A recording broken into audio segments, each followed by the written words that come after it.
Shalom Elohim Bapak Ibu dan teman-teman semua yang saya kasihi dalam Tuhan Yesus Kristus. Puji Tuhan, kita berjumpa kembali dalam program Kesaksian Iman ini.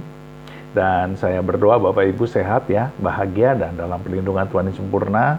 Dan apapun yang Bapak Ibu dan teman-teman semua kerjakan dibuat Tuhan berhasil dan tentunya menjadi berkat yang besar bagi banyak orang. Terima kasih untuk dukungannya selama ini dan itu biarlah menjadi berkat bagi para pemirsa yang menyaksikan program Kesaksian Iman ini. Baik, hari ini kita akan berjumpa dengan seorang bapak yang bernama Pak Dondi ya. Beliau mengalami musibah ketika beliau sedang berada di Amerika Serikat. Saat itu sedang melanjutkan studinya di Amerika Serikat dan beliau dirampok, dipukul ya, lalu beliau mengalami koma yang luar biasa ya, ada pendarahan di kepalanya. Dan ketika koma, beliau dibawa ke alam roh dan di sana beliau melihat banyak roh-roh yang menakutkan, terutama ada roh yang seperti anjing ya, yang memakan orang-orang yang mengalami kesesatan. Dan disitulah beliau dituntun oleh malaikat Tuhan supaya jangan belok kiri atau belok kanan. Dan akhirnya beliau menemukan sosok ilahi yang menyatakan bahwa belum waktunya beliau meninggal. Nah, bagaimana kesaksiannya? Mari kita saksikan bersama-sama. Tuhan memberkati. Saudara, saya akan berikan kesaksian kehidupan saya.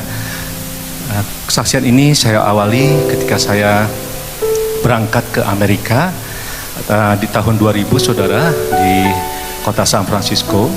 Di sana saya melanjutkan studi S2. Saudara, Tuhan Yesus begitu baik, semuanya Tuhan lakukan dengan baik, saudara. Sampai saya boleh tinggal di sana untuk studi, saudara ya.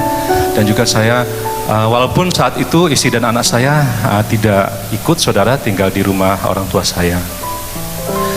Semuanya berjalan dengan baik, saudara, sampai saya akhirnya mau selesai kuliah, ya saudara. Namun berapa bulan sebelum saya selesai kuliah, saya waktu itu malam hari, saudara ya, saya sedang selesai saya kerja, karena pagi hari saya sekolah sampai sore dan malam saya kerja di restoran Jepang. Dan waktu saya pulang itu saya jalan ya saudara, saya jalan malam itu jam 11 dan tiba-tiba saya mengalami musibah, saudara ya. Jadi waktu saya jalan, saya itu dipukul sama seseorang, saudara ya. Saya dipukul dan saya tidak sadarkan diri, saya dirampok, saudara, karena waktu itu saya bawa barang-barang saya juga. Dan orang itu hanya meninggalkan paspor di tubuh saya.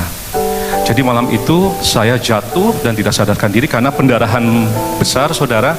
Dan yang menemukan saya itu 911 pada saat itu, saudara. Dan saya langsung dibawa ke rumah sakit San Francisco General Hospital untuk mendapatkan perawatan karena harus dioperasi. Dan saat saya dioperasi, saudara, itu saya sudah karena saya koma 2 hari, saudara, saya sudah ada di alam roh, saudara ya.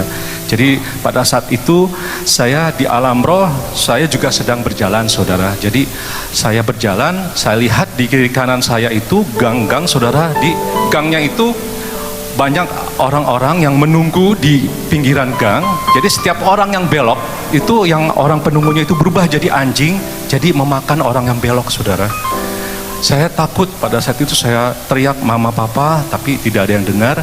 Lalu ada suara di belakang saya yang mengatakan, "Dondi, kamu jalan terus, jangan belok kanan, belok kiri."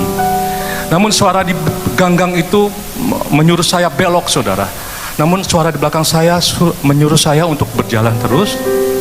Akhirnya saya berjalan terus, saudara, sampai tiba saya di ujung jalan.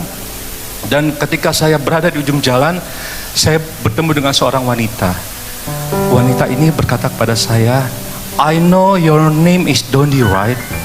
Dia berkata seperti itu. Saya kaget, saudara, kok dia bisa tahu nama saya. Dan ketika saya kaget, dia berkata seperti ini, saudara, "It's not your time." Ya, dia bilang seperti itu. Lalu saya kaget, dan saat itu dia berkata seperti itu, langsung saya berasa turun, saudara, dari atas ke bawah. Dan saya lihat kiri kanan saya awan.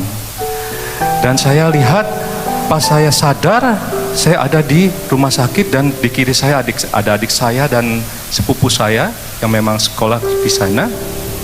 Dan saya berkata kepada adik saya ada di mana? Lalu adik saya bilang, kamu ada di rumah sakit, koma 2 hari. Dan di situ saudara, saya kaget sekali. Karena saya teringat sama istri dan anak saya di Indonesia, saudara. Jadi pada saat itu saya down. Di rumah sakit itu banyak anak-anak Tuhan, ya, teman-teman saya yang mendoakan saya. Dan saya juga dikuatkan oleh teman-teman seiman saya, saudara. Dan malam hari, waktu saya di rumah sakit, saya berdoa sama Tuhan.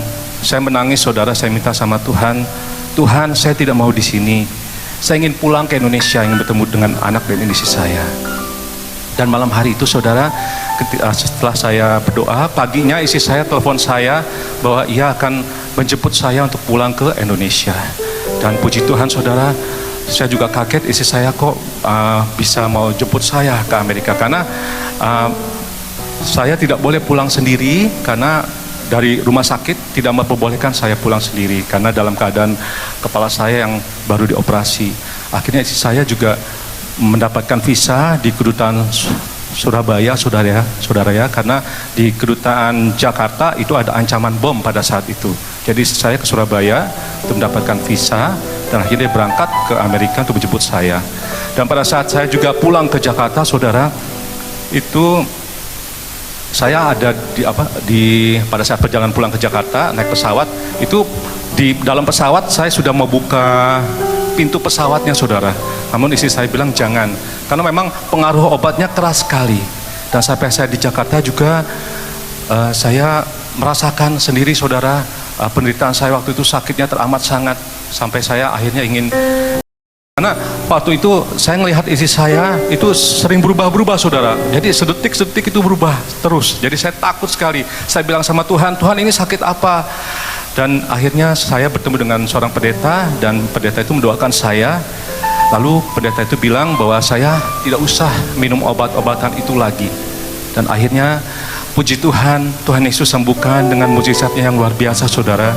Karena saya mengingat, karena sampai saat ini pun juga surat-surat dari rumah sakit itu ada, saudara. Saya membacanya, saya juga teringat segala kebaikan Tuhan pada saat itu. Karena kalau tidak dengan kebaikan Tuhan, saya sudah tidak ada, saudara. Karena saya sudah koma, dan begitu baik Tuhan Yesus kepada saya. Karena hanya Tuhan Yesus yang bisa sembuhkan saya saat itu.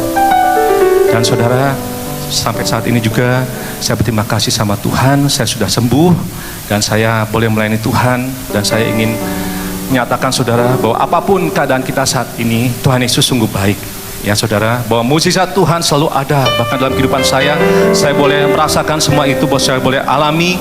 Namun saat ini saya boleh percaya bahwa rencana Tuhan itu lebih indah daripada rencana saya.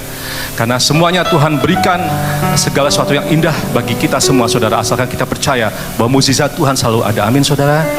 Puji Tuhan, puji Tuhan, puji Tuhan. Kesaksian yang luar biasa, dan biarlah itu mengingatkan kita untuk sungguh-sungguh hidup di dalam Tuhan. Karena sebagaimana Pak Dondi diberikan kesempatan kedua untuk hidup, ya, maka beliau pergunakan itu untuk melayani Tuhan dan hidup sungguh-sungguh di hadapan Tuhan. Dan kita harus percaya bahwa keselamatan yang telah kita terima dengan cuma-cuma, semua karena anugerah dan kemurahan Tuhan. Kita harus rawat, kita harus pelihara, kita harus kerjakan dengan takut dan gentar kepada Tuhan, dan hidup sungguh-sungguh kepada Tuhan.